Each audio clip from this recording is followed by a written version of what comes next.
Bienvenue dans cette nouvelle vidéo de Lexical Info. Mali, l'État islamique ne veut pas se laisser faire. N'oubliez pas de vous abonner à Lexical Info juste en bas de cette vidéo. Des combats opposent les djihadistes à l'armée malienne, dans le nord du pays. Qui a gagné la bataille d'Andramboukane. Depuis mars, les djihadistes de l'État islamique au Sahel, EI, y affrontent les Touaregs pro-gouvernementaux du mouvement du salut de l'Azawa, MSA, et le groupe d'autodéfense Singa et alliés, Gassia, deux groupes bénéficiant du soutien de l'armée malienne. L'objectif est de contrôler cette localité stratégique située à 90 km de la ville malienne de Ménaka, à la frontière avec le Niger. Les informations en provenance de la zone sont difficiles à recouper pour savoir qui des acteurs s'est imposé ou est actuellement en position de force, comme en témoigne la confusion qui règne après l'offensive lancée en fin de semaine par la coalition pro-Bamako. Ces affrontements se seraient soldés par une victoire de cette coalition, assurent ses responsables. Mais des sources locales, généralement bien informées, contestent et assurent que l'EI est loin d'avoir été battu et qu'il contrôlerait encore la localité. Pourtant, depuis l'année dernière, une série d'opérations ayant visé le groupe djihadiste laissait croire qu'il était profondément affaibli. L'EI a vu plusieurs de ses leaders tués ou capturés par les forces armées françaises dans le cadre de l'opération Barkhane, dont le retrait annoncé en juin 2021 par le président Emmanuel Macron se poursuit dans un climat de tension diplomatique, avec Bamako qui accuse la France d'abandon en plein vol.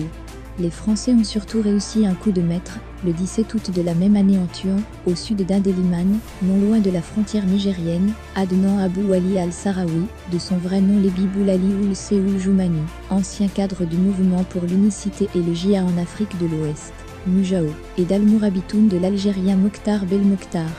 Sa mort confirmée un mois plus tard par la ministre des Armées françaises d'alors, Florence Parly, visait la démoralisation des troupes eu égard à son envergure.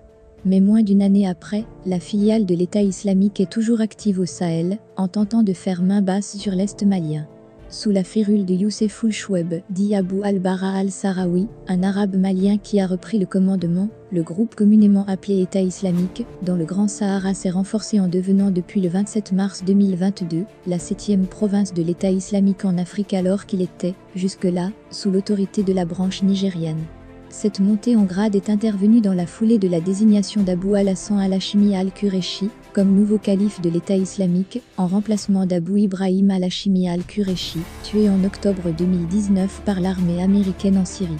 Durant cette période, la division des droits de l'homme de la MINUSMA a noté une dégradation de la situation sécuritaire dans les régions de Gao et de Ménaka en raison d'affrontements armés entre les éléments du MSA, du Gassia et ceux de l'E, ou d'attaques contre les populations civiles dans plusieurs cercles d'Andramboukane, notamment dans les localités de Garka, Ingarzaban, Inkalafanan, Inchinanan, Intakore, Itagwayi, Tamala, Tilabanyachan, Tinarake et Tagorof.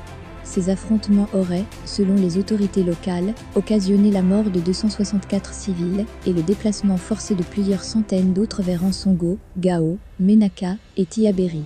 Cependant, les enquêtes de la MINUSMA ont permis d'identifier 159 personnes tuées.